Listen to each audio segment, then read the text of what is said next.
Hello and welcome back everyone to Mystical Ninja starting Goemon. I am Stack Trogate and this is Oedo Castle. This theme is kick-ass. I love it. It's awesome. And this is the room in the game that's the best to make money in because these 6 pots always spawn and always spew out 4 coins. So you can make a lot of money really quickly. That wasn't a very good run, but you know what? I don't care. I'm not a flawless gamer. So I'm gonna edit and I'm gonna cut to when I have a crap ton of money. Alright, I'm back and I have 1,500 monies, or Ryu, whatever they're called. I don't really know how to pronounce it. But anyway, let's go. This theme is awesome. I love this castle. It's actually really, really well done. It's really nice. Or you can actually make this jump by just throwing Ryu. So actually, speedrunners in the Japanese cartridge, you can actually skip getting the chain pipe altogether and saving the trip to Mount Fuji. Because in the Japanese version, there's this, I guess, version exclusive glitch where you can get extra height upon being hit and grab this ledge. I'll point it out later once the ledge arrives. But you can't do that in the English version because, well, the glitch doesn't work. So that's too bad. In these types of rooms, you have to clear out all the enemies and make the key spawn. You need keys to, well, progress through. The first key I got, you know, by crossing those gaps. And here we go. Up ahead is Mr. Elephant. He's basically like the map. He's like the map item in this game. I'm not gonna get him because I know where I'm going.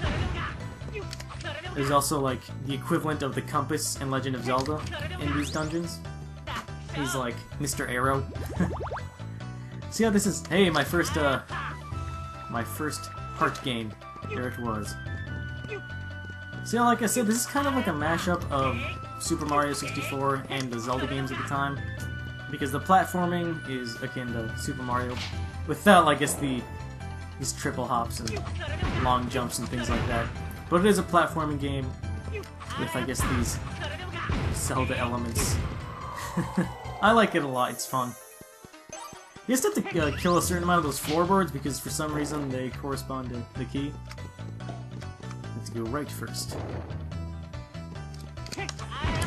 And all these robots with dresses. The ones that have the presents are annoying. As long as you don't approach them from a straight line, I guess you won't get hit by them, but they're still annoying to deal with. Damn you. I do like the coin. It is pretty much the best weapon because it has like infinite range. As long as it's within your draw distance, it'll be active. And so it is very useful. I just got a lot of money, not only because you need money for certain things later in the game, but also because I'm going to be using this weapon a lot and I want to make sure I don't run out of money. But I seem to be getting more money drops anyway, so it's fine. Okay, the music is awesome. I'm gonna probably get lost in the music. I enjoy it quite a bit. Oh, all these dumplings! Giant mechanical dumplings! They'd be delicious if they weren't so threatening. Haha, they didn't touch me. Suck my money! Okay, yeah, don't step here. There's a giant dropping weights. I don't want to get crushed to death, because that would be a damper on this hero's story. Got the key. But we can't leave yet, because there's a silver fortune doll in here, and we can't leave it behind. But not only do you get life from the silver fortune dolls, if you get all of them throughout the course of the game, you unlock a special bonus feature from the main menu, and I want to show that off. And it's pretty much the, I guess, summation of the best part of this game, which will appear in the next episode, probably. I don't even know why anyone would actually spend the time to go the long way around when you just jump in the middle and get on top of that turtle. But whatever. So this is the room that you can skip getting the chain pipe in the Japanese version. Usually there'd be really no way to get across because there's a gap of water, and the gap is way too far to cross using the Ryu. But I guess I can... It's kind of hard to describe, but suffice to say you can skip it in the Japanese version, and it saves time. I'm going to be back here later because There's a fortune doll back there, but I can't get back there because there's a giant hand blocking my way.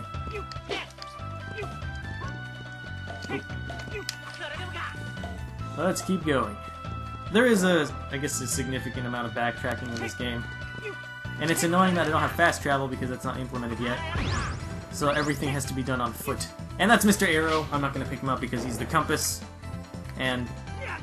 oh, man, that hitbox is really wide. But yeah, more mechanical dumplings. Did I? Oh, I missed the money. No sense turning back now.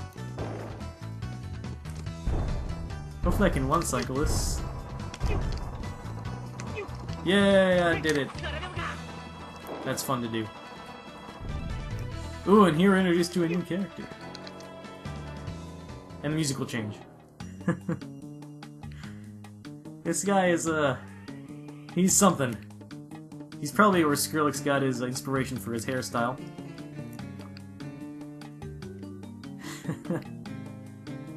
So yeah, we're kind of introduced to the plot behind the bad guy's motivation.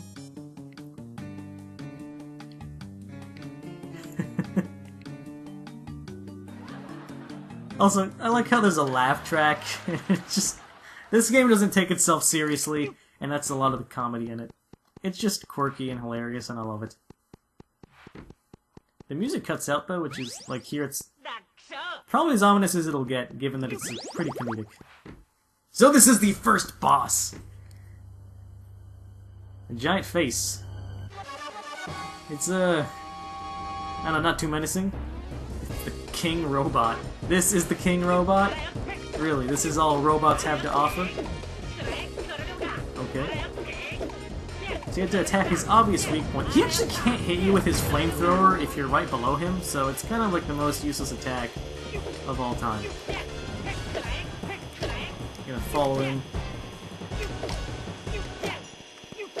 This is like probably the fastest way to kill him is try to just go around him and hit him while he's spinning. Which is usually not something they want you to do, but I guess with enough coordination you can pull it off. It's kind of hard to achieve when you're behind the statue. I don't know why I staggered there. And you have to do this like 5 times or something like that. I forget. Ow. His stream of particles happened to hit me. I don't even know what he's launching out. What are those things? Now I'm just gonna whack him more with the chain pipe. And the chain pipe's actually very useful in this battle because its hitbox extends so far that you can actually hit him really easily during this segment. Except, didn't get too many hits off there, which is too bad. Come on, die! Ah, damn your particles! Ah, and I staggered there because I fell. So I don't really be able to get too many hits here either. And I don't know, I think this should be it. Hopefully. Yeah, that's it. There we go. That's the end of the battle. Not too complicated, but I guess they don't want to make things too difficult for the first battle at the end of the first castle. Oh, and we get a nice little miracle moon. Oh, it's so nice. He does like the same movement when he picks up the fortune doll here. Right now I'm actually going to backtrack to get that fortune doll because it's faster to backtrack from this point than to repeat the dungeon, so I guess let's go. This won't take too long. Hopefully not, anyway.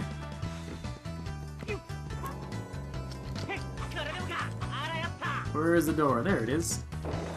See, now I have to backtrack in order to get the fortune doll. And so I can actually say goodbye to this temple forever. Or castle. God, I keep referring to these buildings by different names. I think I'm just gonna say castle. Castle is a solid name. Oh, I missed. Now, should be getting closer. I think the next room will lead to it. Okay, yeah. Oh, what the hell? He hit me into Mr. Arrow, wasting my time. In a 100% run, that would be a reset right there. But then again, a lot of what I've done would be a reset, so I'm no speedrunner. let's go. And now you'll notice that the hand will be gone because I guess it was attached to the giant face. Anyway, it's... Oh god, ninjas! Okay. Ninjas didn't get me. Out of all the enemies, they're actually the most formidable. Because they're very quick. Oh yeah. Already one more and that'll be the 8th one, which is pretty cool.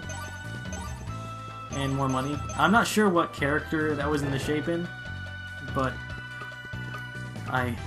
if anyone out there knows, if you happen to watch this video and know, I guess you can tell me.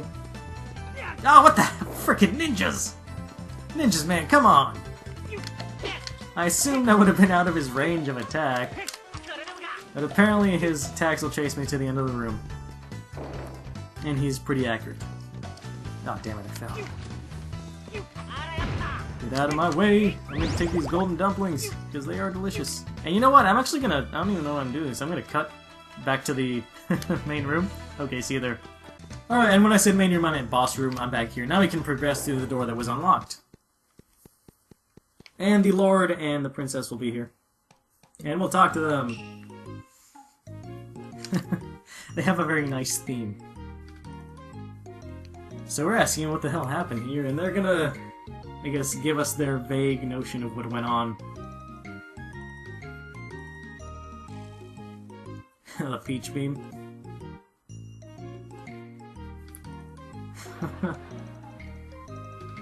Ah, good old laugh track. I wouldn't know that was funny otherwise. Then again, I think that's the point, that it's in here just as a kind of mockery type thing. You bet! I guess we're gonna... we're gonna help him out. Humor him, I guess, anyway.